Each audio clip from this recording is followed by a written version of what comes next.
Je dobrým zvykom, že v októbri, ktorý je charakteristický zvýšenou úctou a ohľaduplnosťou voči starším, myslia na našich seniorov aj zástupcovia mesta. Na slávnosť spojenú s kultúrnym programom pozývajú obyvateľov Michaloviec, ktorí v tomto roku oslávili okrúhle jubileum.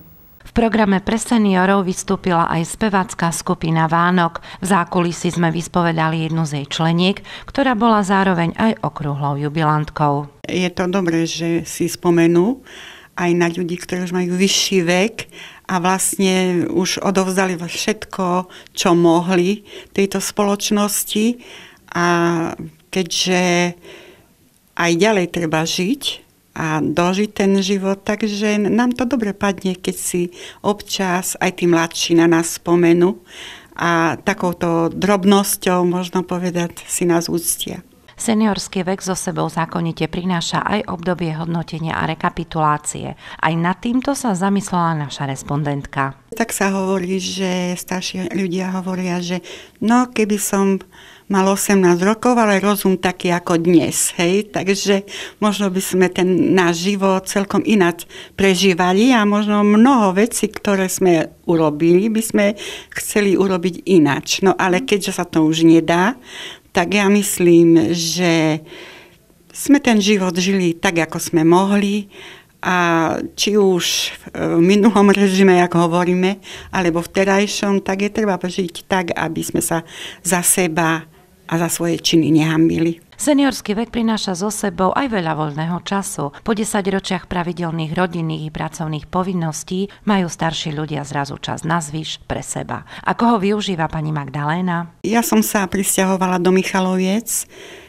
nebývala som tu, ale jak som tu prišla, tak chodím do klubu dôchodcov, kde máme takúto spevackú skupinu, volá sa Vánok. A ja tam chodím veľmi rada a vlastne som tam našla ľudí, možno povedať, s takou skupinou krvnou ako ja a je nám tam dobre. Pravidelne sa na stretnutiach seniorom prihovára aj primátor Michaloviec. Sme veľmi radi, že ľudia naše pozvanie na toto stretnutie prijímajú. By si vlastne jednoznačne chceme im poďakovať za prácu, ktorú vykonali, prospech svojich rodín, prospech nášho mesta, spoločnosti ako takej. A samozrejme chceme aj zablahoželať k týmto životným jubileám. Čas je veličina, ktorá je spravodlivá ku každému rovnako a nikto z nás sa starobe nevyhne. Aké vízie spája primátor mesta so svojím seniorským vekom? Ja si ju predstavím tak, ako ju želám všetkým tým, aby bola pokojná, aby bola radosná, aby som sa tešil zo svojich najbližších, z ich úspechov, z ich zdravia.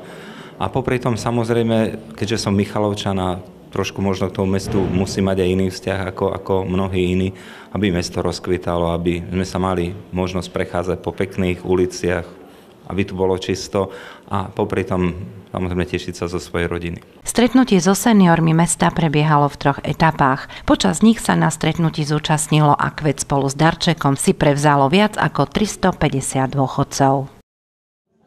Uplynulú sobotu pripravilo občianske združenie Močarany pri príležitosti Mesiaca úcty k starším stretnutie seniorov v novoupravených spoločenských priestoroch pri pamätnej izbe Gorazda Zvonického na ulici Andreja Šándora. Predsednička občianskeho združenia Anna Kostovčíková privítala hostí a poďakovala všetkým, ktorí sa akýmkoľvek spôsobom podieľali na prácach pri organizovaní stavebných prác a organizovaní podujatí v tomto roku Gorazda Zvonického. Myšlienka týchto stretnutí sa zrodila približne pred rokom, keď sa celá činnosť občianskeho združenia Močarany sústredila na prípravu osláv z tého výročia narodenia Gorazda Zvonického. Predsednička občianskeho združenia Močarany Anna Kostovčíková osobitne poďakovala primátorovi Viliamovi Záhorčákovi, že práve on podporil myšlienku vzdať úctu rodákovi z Močarian Andrejovi Šándorovi, čiže básnikovi Gorazdovi Zvonickému, a dal do pohybu organizovanie prác na úprave priestorov pamätnej izby, ale aj širšieho okolia. Upravili sa aj ďalšie priestory tak, aby sa tu mohli konať napríklad už tradičné stretnutia rodákov. Občianske združenie od septembra pozýva do pamätnej izby každú 4. nedeľu v mesiaci od 15. do 17. hodiny na aktívne posedenie pri čaji s krátkym programom alebo premietaním filmu o Gorazdovi Zvonickom.